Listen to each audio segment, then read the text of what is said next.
So on the podcast today, I'm so excited for my guest. So he doesn't know this, but I've been just sort of peeking around at some of the things that he's got going on that are out there in the world today. And this, I just have a feeling, is going to be my kind of conversation to have. So welcome to the show, Sean Castrina. Sean, welcome. Great. It's great to be on the show. Yeah, I'm excited to have you here today. And, one of the reasons why I'm so attracted to this conversation, and I'm talking to entrepreneurs all the time, but I just love just sort of your backstory and where you've gone and what you've done from an entrepreneurial standpoint. So before we dive in too deep, give us an idea, Sean, of just your why for what you do now and what you do today. Yeah, I was going the typical route in my generation. Your parents either went to college or didn't go to college. My parents didn't. So you always heard them saying they could have made more money if they had gone to college. So I just figured I would go to college, which I did on an athletic scholarship, get a degree, and then get a job. And then my competitive nature would work me up. And one day I'd be CEO making a lot of money. That was kind of the how I saw it, how I saw it playing out. And then I would continue to get education while I was working. So that didn't really, I got my dream job. I was one class away from a master's degree and married, new house, new child, everything. And there was a change in leadership pretty much overnight and I was let go. And I kind of knew right there that little paradigm that I had of job security and all that went away really quickly. That, you have a job for as long as somebody continues to have you, no Right. matter how much your job you think it's secure. There are so many ancillary reasons why you could lose it. There's so many things going on that you're not aware of that Mhm. can affect your employment. So I kind of knew when I was let go, I may work short term for someone, but I was going to control the rest of this journey. And it's so funny because when you bring up job security, I was just having this conversation with a client the other day who was, talking about just her riskiness from an entrepreneurial standpoint. And, it just feels risky for me to step out and leave my job. And when we had the conversation around, okay, so how much is in your control at your job right now? And how can you say what you want to make and just make it and all these other things and Yeah. that realization, but it doesn't come until people stop and think about it, right? That like, yeah, so all of this job stuff, yeah, it isn't in my control, and this kind of is a risk. Yeah. Yeah. You do, it's so I always say that, listen, I do think some people are wired to be entrepreneurs and some aren't.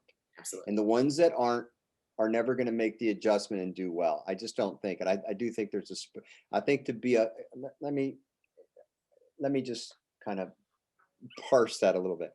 Okay, maybe you can replace your income. My goals are a lot bigger than that. So I'm saying if you want to be a seven figure, have employees and take it to that level, typically you have a little something special in you. And in a lot of cases regarding employees, my wife is a nurse, which is great. We joke she saves lives. She goes to work part-time and that's great. She doesn't have an entrepreneurial bone in her body. Mhm. My daughter is a third grade school teacher, doesn't have an entrepreneurial bone in her body. That's great. She's teaching third graders. They love her. She's fantastic. So there's nothing wrong with that. Right. But I think they're wired dramatically different than I am and my son. Mm. Now, I have to ask you this because you're working with entrepreneurs all the time. Have Yeah. you seen some entrepreneurs come to you that you may have had to say, maybe this isn't the Oh, life I for do you? it. I do it. I'm the Dr. Kevorkian of encouragement. Yeah, because I did when I wrote my first book and I was doing like talks and we'd have people meeting in big meeting rooms and people would come up to me and I realized I had to stop doing it because I was like, I would never invest in you. Mm, Never. I wouldn't hire you and I mhm. wouldn't invest in you. And in other words, so I realized like that's where I have a hard time sometimes with courses because I could teach you everything. It doesn't mean you're going to do it. I don't know what you're going to wake up and do tomorrow morning. Mhm. I don't know if you're willing to do that, for the next 5 years, what it would take. I Mhm. don't know how well you build teams, whether you're somebody that other people can work with. I don't know whether you can identify talent. I don't know whether you have any salesmanship, what it would take to sell your idea to new employees, maybe to an investor, to vendors or people that would. There's so many little tangibles No, you're absolutely right. And I see some of this every day, just in my own program. And I work with women in corporate. We're leaving corporate and trying to go into full-time entrepreneurship. And there literally is, it's not so much about the knowledge, because you can give you everything like, hey, Yeah, yeah. here's how to do it, follow my path, but yet have people have absolutely different outcomes because there's so many other factors that are just floating around, right? Like, It's yeah, I think in entrepreneurship, it's more I guess it's the intangibles that you got to have those. I think that, an average person, just a tip, the middle of the road, we know who that person is. They could replace their income. I think I could teach most people how to replace their income in some type of job where they kind of went from corporate to something they had a little bit more control over. mhm, Barring just them being lazy and not learning anything, I think I could probably help them a lot. But I'm not necessarily that so much as a business as it is. It's a solo business, right, right, and right, so that's fine, and it still gives you a lot more control, and it's not a bad. I'd still take that anytime over being an employee. right. But going to that next level where you have lots of employees and you're growing and you got a company that's gonna Mhm. really ring the bell. I do think that requires a little bit of something special. Yeah, a different story. So talk to me. Let's go back for a second, because I don't want to jump. This conversation is so juicy. I don't want to jump too far ahead. I want to jump back into your early entrepreneurial days. It's gonna So yes, yes. So it's gonna defy all the things that it's gonna ruin every myth that your audience has. It will ruin all of them. Number one is I'm gonna everybody's gonna go crazy. For one is I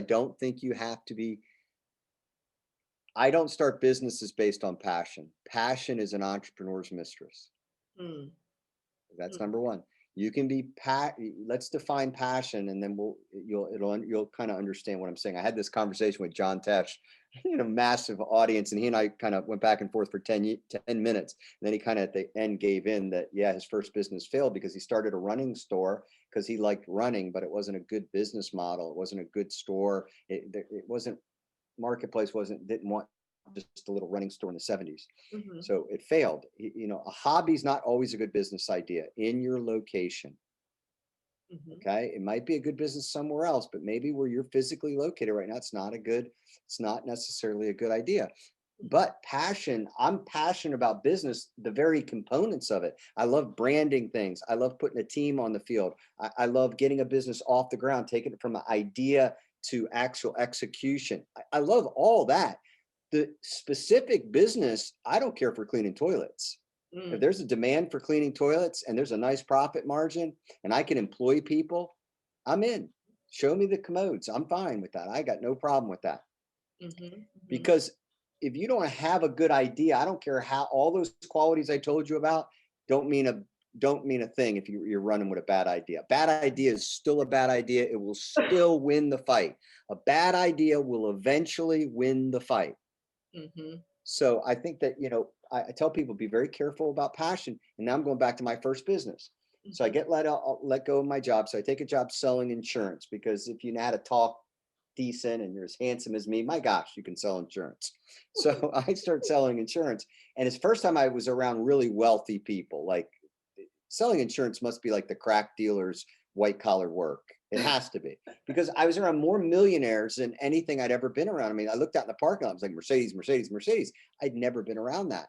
Mm, I grew up a little less than middle class as being kind. So I'm sitting in there one day, we're having these sales meeting, and I'm like, what if we could get our cars clean while we're sitting in this meeting? Because we're going to go out all week and sell. mhm, Like, why? That would be great. And this is before there was a car wash every 3 blocks. So I'm sitting in there and I'm like, okay, if we could, I could picture a truck pulling up with the water and right there and everything right there. This sounds so simple right now, but back then it wasn't like a big deal. So I started a company called Waxmaster Mobile Detailing. Pay attention to this because this is the key components. mm, The name of the business was Waxmaster Mobile Detailing. You know exactly what we do. mhm, mhm. Too many founders get too creative. They want to put like two cousins' names together, two kids' names together. Nobody knows what the hell you do. Okay. Wax Master Mobile Detailing tagline. America's choice in mobile detailing. America's choice in take a big stance right away. Mm-hmm. Grab up all the free, put a stake in the ground. Mm-hmm. Give your company something to live up to. Third, phone number, because this is before, online was huge. It was 888-933-3824, which is toll free We Detail. 888 We Detail. Still remember the phone number. A month ago, they cleaned two of my cars. I sold the business 20 years ago. But that first year, I made $35,000 of passive income while I was selling insurance. Wow. And that's when I had my aha moment. Service companies, I don't have to like what we do. There just has to be a need for it. I took emotion out of the equation. And more importantly, I'm not doing the work. Mm-hmm. I didn't clean a car then. I hadn't cleaned a car since. Mm-hmm. And Mm-hmm. I have used that business model to make me millions and millions and millions of dollars in service companies because Mm-hmm. I am emotionally detached from whatever service we do. There just has to be a need and a nice margin. There's a Yep. really good margin, and I feel like I can create a unique selling proposition and brand that. That's it. I'm in. Mm-hmm. And you know what? I think then I'm curious your perspective on this. I think there are some categories. I think there are some categories of entrepreneurs. Like of course, you've got your serial entrepreneurs Yeah. that just have tons of businesses and maybe still have that emotional attachment. So I would consider myself in the emotionally attached, but slowly need to detach to scale Yeah. Yeah. type of category. Yeah. But then you have the sort of the hardcore, for lack of a better term, Yeah. where it's like, hey, business is business. Money, I can make money here. I can Look make. at Shark Tank. Those people, now you think about it, the five sharks up there, they have no idea what's getting pitched to them Mhm. prior to it being pitched. But within 5 minutes, don't tell me they got passionate in 5 minutes. No, Oh it no, was dollar sign. They looked at the absolutely. person presenting it, they looked at the idea, they looked at the marketplace, and they go, cha-ching. Mm-hmm. They are completely void of emotion. Mm-hmm. Okay. They look at it like you buy stock. They're buying stock in the individual, in the company, and they're just doing the math. That's me. Mm-hmm. Yep. Yep. No, I'm there with you all the way. No, I love that. So talk a little bit about Sean. You've got the 10-minute entrepreneur in the background there. Talk to me about that. I have a lot of business partners, and whenever I go to talk to them, I always talk in quick spurts. Like I don't like long meetings. Matter of fact, all my meetings are always scheduled 15 minutes to the hour. That way it Mhm. never goes over the hour. And that way people don't ever think they get an hour of my time. So I remember that early on. That's If you smart. make a meeting at 1 o'clock, they naturally think it's from 1 to 2. If you make a meeting at 12:45, they get the idea it's over at 1. Now I can extend the meeting, but that's a courtesy. Mm-hmm. They don't guaranteedly, they don't get it. So that's a little time management That secret. Hey, that's a So tip I'm going to take and run with. Okay, it's so good. I mean, that saved me a lot of time. So I would always have these quick meetings with my partners, and I'm typically, hey, what do we got going on? They'll tell it to me, and I go, yeah, you might want to consider trying to do this, and just really quick, short bursts. And I was at lunch one day with one of my other business partners. He goes, man, you need to just turn that into a podcast and just record what you tell us. So that was the birth of the 10-minute entrepreneur podcast, where I bring on founders where I get really quick interviews out of them, and I extract the two most important things. What do they wish they could tell their younger self when they first got started? And number two is, what's the best piece of startup advice you would give somebody? So in 10 minutes, I always grab that if I'm doing an interview, but I just want to teach somebody a singular subject in the least amount of time possible with none of the fluff. In other words, Mhm. this is how you do it. Okay, I I love can take this into it. I don't need to make this long. that. Like hiring, it's really, I can tell you how to hire in 10 minutes. Now, I could take 2 hours, but I can actually tell you in 10 minutes. Mm-hmm. Just abstract the bullet points. Like, That's it. I'm a human bullet point. this is funny because I forgot what I was watching something, and this is where I had first really learned of. I had heard of the app, the Blinkist. Do Yeah, you yeah, I know? have it. Yeah, I have it. Okay. It gives you the book and the little blinks. Matter Yeah. of fact, yeah, Yeah. yeah, it breaks the book down like that. So I had just heard about it. I now have the app and have the subscription. Yeah, I'm like, oh my gosh, genius. yeah, Like it is. there's so much, but really in everything that there is, you only need like those key ideas, like those key things to run with. Right. 7 Habits of Highly Effective People sold like a bazillion books, but there's 7 habits. Tell me the 7 habits. Give me one paragraph on how I can apply those. Sharpen the saw. That's self-improvement. Think win-win. Every deal needs to benefit both parties. So I can define it in one sentence. Mhm. Think and Grow Rich. I love the book, but there's 13 principles. Give me those 13 principles in one applicable paragraph.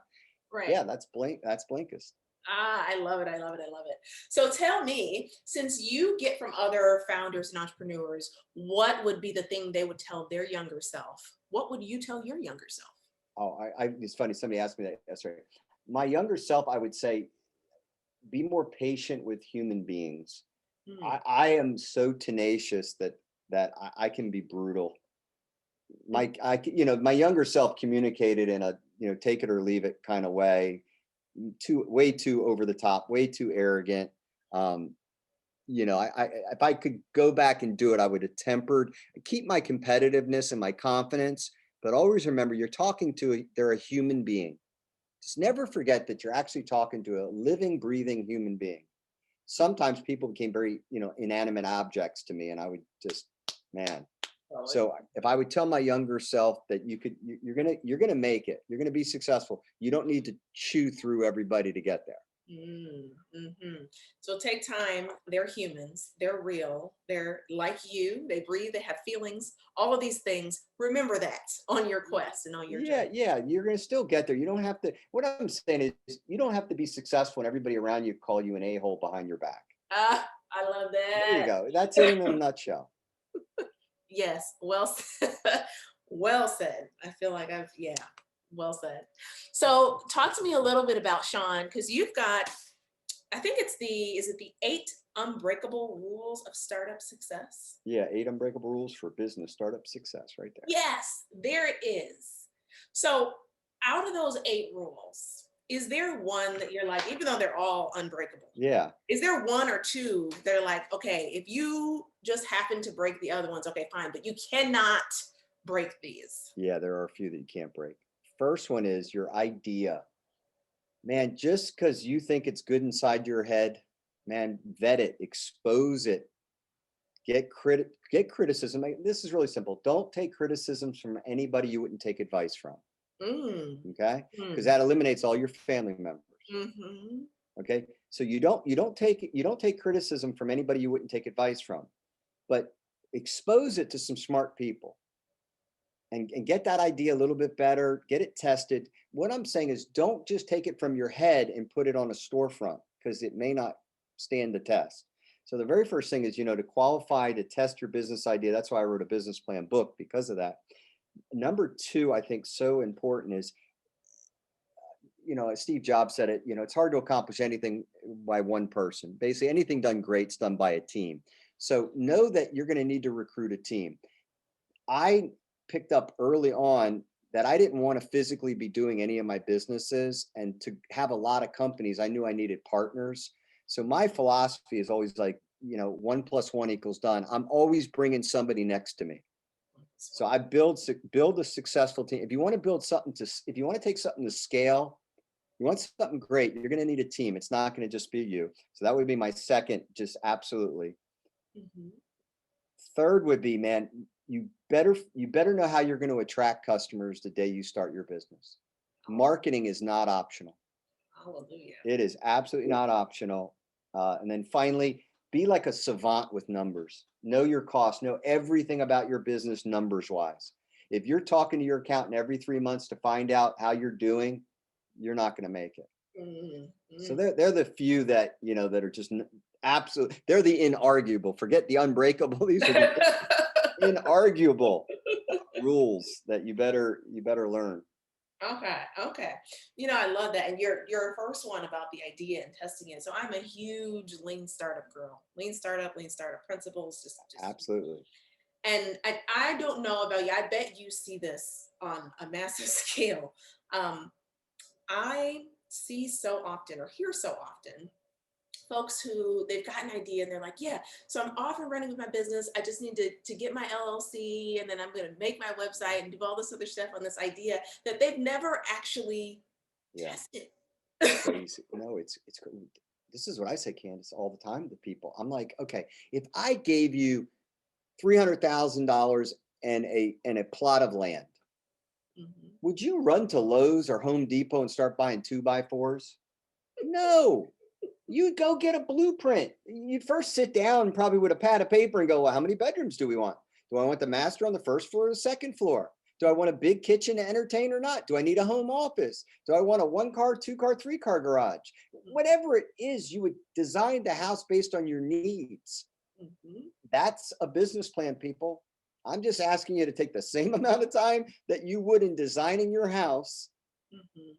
as putting into a business plan. And that's why I wrote the book, The World's Greatest Business Plan, because I found that people were never doing them. They were way too complicated. So, there are certain questions you can't move forward with until you know them. I just think it's just, oh, your chances of success just diminish. Well, number one, you don't know costs. Mhm.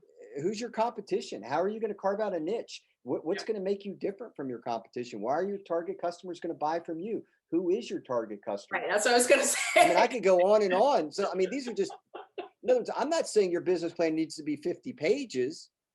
I Mhm. can think of 10 questions, like one, two, real quickly that you better know the answers to. Absolutely. I mean, what does Absolutely. it cost to staff what it is you need to accomplish? I've had a good business idea, and then when I tried to staff it, because I'm smart enough now to do this, I'll start running ads Mhm. for employment and see what my response is. You got to Mhm. remember, we're all geographically located. I have service business, so you need to live where I offer these. I was like trying to find a one-eyed leprechaun. So I couldn't do that business. It Mm. was not going to work in my area. I could not get enough talent to staff it up, to scale it. So that it was a good idea in my head, but when I did the business plan, I've had other businesses and I thought it's not going to be that much to start. And Mm. then I found like one piece of equipment was like $250,000. Surprise. Yeah, like, well, there's another one down the toilet. I went to do another one. I didn't realize you had to have a certain license. No idea about it. It was like a license I'd never even heard of. Mhm. So that's just why you do a business plan. And that's just my personal, experience. Yeah. Taking that time to answer those key things that will be the It'll determining help factor. you. It'll give you this is what I say. The business plan has a few valuable things. One is it gives you the confidence to go out there and do it. When you get done with your business plan, you're like, okay, yeah, I think I can, this is going to be our niche. I really think it'll work here. Our competition's not doing that. You kind of see your plan. Hey, listen, if you've ever played a sport, you know, you like a coach that kind of has a game plan on how to win. Right. Okay. Yep. If you lined up and your coach is like, man, I have no idea what we're going to do out here. What should we do? What do you think we Right. should Yeah. I mean, I don't think you'd be all that confident. Oh, this is so true. It's like get me off this losing team. Absolutely. So let's talk a little bit about one of those other ones though. So when you talked about, and I love that 1 + 1 = done. So as you're talking about the team, and I'm going to take this now. I'm going to take this personal because you're here on my show, and so hey, Yeah. I've got you here. So Yeah. as we get ready, I think about my own self, and I am in a scaling mode right now, Yeah. and approaching another hire in my business. One of the things that I often think about, and I think people think about this too. Now, I'm not at a when should I make my first hire? I've already done that, Yeah. right? But as I start thinking about more hires, like what are the things that we should be thinking about in terms of saying, all right, when is it time to go ahead, do the next one? Go ahead. Okay, this is a couple rules on just teaming, just getting a team. I'll just give you some rules quick, like we were on the 10-minute entrepreneur podcast of mine. Let's just pop. Hmm. Number one is this: when you interview a talented person, hire them. Mm, I don't care if you got to take a pay cut as an owner. And I'm not saying just average talent. Occasionally, you're going to sit in front of an MVP, hmm. a LeBron, you know what I mean? A Tiger, Yep. a Tom Brady. You better know what they look like, and you better not let them out the door. And Mm, don't tell me you can't afford them, because I'm going to tell you can't afford not to hire them. I'm going to tell you they're the employee that's never going to cost you a penny. mm, mm, So first rule is that you got to be looking, you want to look for people that are equally as good as you. mm, Stop looking for people to work for you. Look for people to work with you. Mm. You want that next level. Let me give you like my sentence on this. Employees make you money. Partners make you rich. Oh, I'm always looking for partners. wow. Wow. Employees punch out at the end of the day, turn their phone off. Mm-hmm. Partners are trying to solve the problem at 2 o'clock in the morning that you don't even know about the problem yet because Mm-hmm. they're already working on it. 50% of a lot is better than 100% of a little. That's real. So, so I'm always saying, I'm on the lookout for superstars. Mm-hmm. Number two is I'm ready to partner with a superstar. Mm-hmm. I'm ready to split whatever it takes to, if I can take my business to scale, give them something that they can run with. Hmm. That's, So wait, talk about yeah, that a little bit. You yeah. said I'm ready to split, do what I need to do. Talk about that a little bit. Perfect example. Let's say that I have a service company I'm just going to use a simple example. I started a handyman company. Sounds very boring, doesn't it? I can't even put together a 3-piece birdhouse to this day. I have a plastic toolbox upstairs. Mm-hmm. I make more than any government official in that business, more than the president. So president makes 400. I make more than him. Mm-hmm. Okay. So let me just give you kind of like an example. So I had a need for a handyman company. I started because I don't actually work in my companies. I had the businessman. It took off like crazy. Mm-hmm. 5 weeks into it, we had 54 phone calls for work. Wow. Now I have a choice. I could have a really nice 6-figure business. Mm-hmm. But my brain was like, whoa, I got to get somebody in here who's an expert. I got to get somebody who understands, who's been in this remodeling for 20 years. I partnered with somebody, gave them 50% of all the profit. Why? Because I knew that I could take it this far. I needed somebody to take it to the next level. Mm-hmm. So when you got to look at yourself, there's typically 3 reasons why you partner. A, you don't have the time to take a project where it needs to be. You can define the project, you see the potential in it, but you don't have the time to get it there. You need to partner. Number 2 is you don't have the capital to get it there. Sometimes you need to partner 50% of a lot. Third, you don't have the expertise and or experience to get it there. I didn't have the expertise in that line of business to take it to the next level. So they're typically the 3 reasons why you partner: time, expertise, and capital. And that's why I always say 1+1 = 9. I'm always looking, I go into every business knowing there's one person that has some quality, something in the equation that I need. Mm-hmm. Now, at this point, I don't need capital, but I need expertise, experience, and time because I don't have any of those 3. I've got no more time to give you. I don't care what business it is. So rarely am I the expert in it because that's not a qualifier for me. Mm-hmm, mm-hmm. Yeah, and I think here is where you see some of the comments that you made earlier about releasing that emotional attachment. Because I'll tell you right now, when you start thinking about, especially the companies that you are attached to, Yeah. right? And you start thinking about, oh, okay, how much do I want to give? Or if you start talking about equity situations, Yeah. it starts to become like this personal. Wait a second, wait. You can This is what split profit. This is the secret. You can split profit without giving ownership. uh-huh, yeah. See, I split profit 50-50. It doesn't mean I give them stock. It doesn't mean I give them ownership. It doesn't mean I put them on. So they typically get blinded. As soon as you offer to give them 50-50, they typically don't dig behind door number 2. Okay. If they dig behind door number 2, you tell them that's great. I'm happy to do let's do a 3-year trial. Mm-hmm. If at the end of 3 years we've brought it to here, you become a partner. That's fine. They earn it. That's great. Mm-hmm. But don't give them anything off the bat, Mm-hmm. These are all especially if it's something you've already got going. You just haven't took it to the next level. right. Yeah, that 50-50 profit typically keeps their mouth, they're fair with that. That it's more than what they expected a lot of times. Don't get into the 60-40, 65-35. You're just cutting your nose off to spite your face. Mm-hmm. They'll Don't. never be there, unless you've got $1 billion company, obviously that is different, but your typical small business under 500 employees, I'm just saying 50% of profit. If you're trying to take that company to the next level and you can't get it there, my point is, I know I'm incapable of taking it there for a variety of reasons. I don't have the time to put into it. I don't have the expertise to to take it to that next level. I don't have experience within that industry. There's Mhm. always something I'm lacking. So that's why I go 50% of a lot is Mm. better than 100% of a little, because I know if I bring that person in, we're going to be at a lot.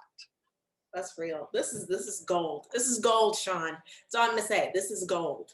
Now, if we think about, a lot of the folks who are listening and watching this show are, they're newbies. They're generally still in their careers and they have these dreams of full-time entrepreneurship and they want to get there.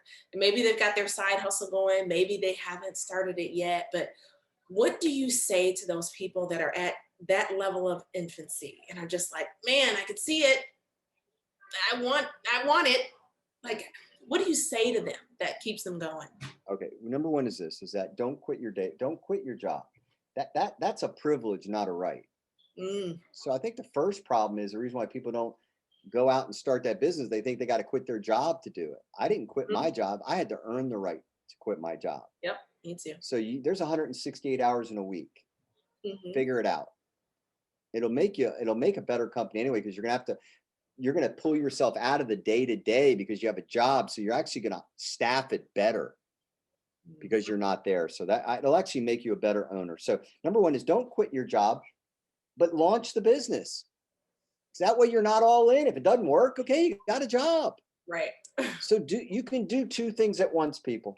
Hmm. Elon Musk talked about work. He worked 100 hours a week. Tony Robbins, 100 hours a week. All these people that that you wonder why they're so great. They all, Bill Gates said he never took a day off in his 20s ever, Mm, mm, ever. mm. Okay. So my point is let's kind of do this in reverse. Give 40 hours to your employer, put 40 hours into your startup, break it up between evenings before you go to work, get things started. I'm just telling you, success, there is a price to be paid for it. I'm just telling you, it is. And the biggest problem that people have right now is they truly are not willing to. That's the biggest issue. They're just not willing to pay the price. Mm, mhm, mhm. And you know what's interesting? So because I deal mostly with women who are ready to leave corporate, one of the conversations that I have often, because there's generally like, well, if I had the additional time, or if I wasn't at this job or I wasn't, and I'm always like, listen, first off, let's just reframe your thoughts for a second here, because you really should be in a place of gratitude because you are in the place where essentially, if you work this right, you are getting paid to build your business. Oh, what you are. Listen to me. I write about that. I talk about it. I go, get your employer to fund your startup, keep your job. And then if you're really invaluable, this is the thing. If you just keep your mouth shut, you don't have to, you don't have to tell everybody what you're doing at your job. Right. Keep your mouth shut. You can go to your employer and go, listen, would it be possible to get Fridays off? Well, why? Got a few home, some things I'm working on. I'm really, with my family, whatever. You don't have to tell them everything. If you're invaluable, you'd be shocked that you just might get what you asked for. Yep. I tell people, let your employer fund your startup. Mm-hmm. Look, I am right there with you. And I can't tell you how many conversations I've had, when I think about my times building the business and working in corporate, it was like, okay, I had declared that Wednesdays were going to be my work from home days. And that was cool because I was good at what I did. So, Yeah. it just But is. when you're really good, your employer lets you do it. That's the funny thing. Oh, absolutely. I took a job. This is too funny. Real quickly. I was starting a direct mail business, but I had to get a job to start my business. See, it never even crossed my mind that I would not having a job is a luxury. Okay. So I went and got a job selling cars because I knew I could sell. Hmm. Just knew I could sell. I wasn't worried about that. And so I interviewed. This is too funny. So I'm interviewing for this job selling cars. Never sold cars in my life, but I'm going to launch my business. And I wanted a job where I can get a creative schedule. So I'm like, I'm going to ask for an incredible schedule. So I'm interviewing and I say to them, I need to come to work at 3 o'clock every day. Listen to this. When I sell a car, I want to be able to go home. I Hmm. don't come to sales meetings because you can just give me that in 5 minutes when I show up. But I'll work every Saturday. Hmm. I asked them why you hired me. They were like, we found you so fascinating that we either knew you were full of crap or we were going to be working for you.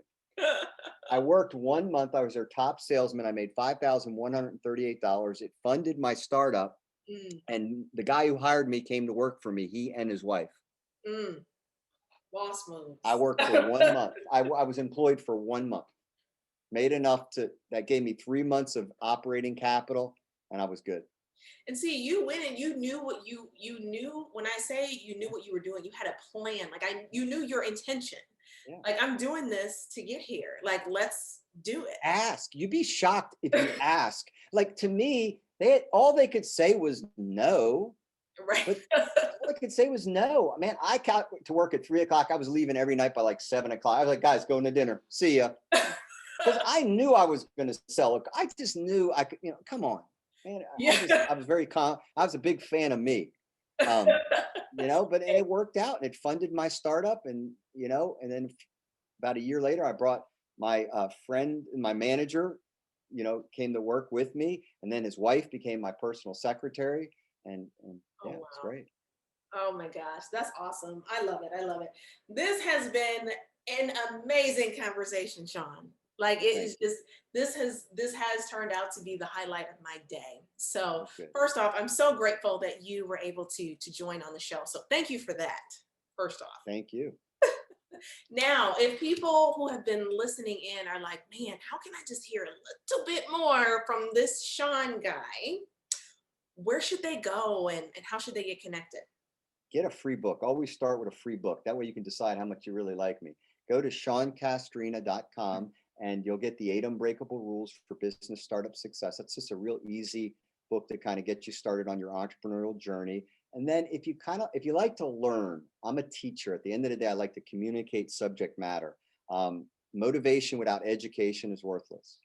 So I want to give you the nuts and bolts of how to do this. So the 10-minute entrepreneur podcast is my podcast. We have an episode every day. I love it. Oh, and you're in daily episode mode, hey? 10 minutes. It's That's only 10 minutes. I can spend 1 hour and do 6 podcasts. Talking no. about business is like breathing to me. So this is funny. So the first season of this podcast, I did it daily. And I did it daily my plan was to do it for 365 days. It ended up just being the Yeah. 300. But I remember, oh my gosh, just that daily life or batching it up and just Yeah. I when batch everything. Yeah. I have a system on how I do it. And it's very organized and yeah, it's been working really well. We've got podcasts have been in the top 10 of business podcasts before. I love As we sit here, it's ranked now. So yeah, it does well. I love it. I love it. Well, Sean, thank you. And for everybody who is listening or watching, if you didn't have a pen and paper out, you will obviously have the opportunity to go back and replay this episode. I suggest that you grab one because there was so much good information and good nuggets that came out of Sean today. You don't want to miss it. And like I always say, don't just take what you hear and hold on to it. Take it and take some action. That's how the change comes. So have a great day. Have a great evening whenever you're listening or watching. And I'll talk to you very, very soon.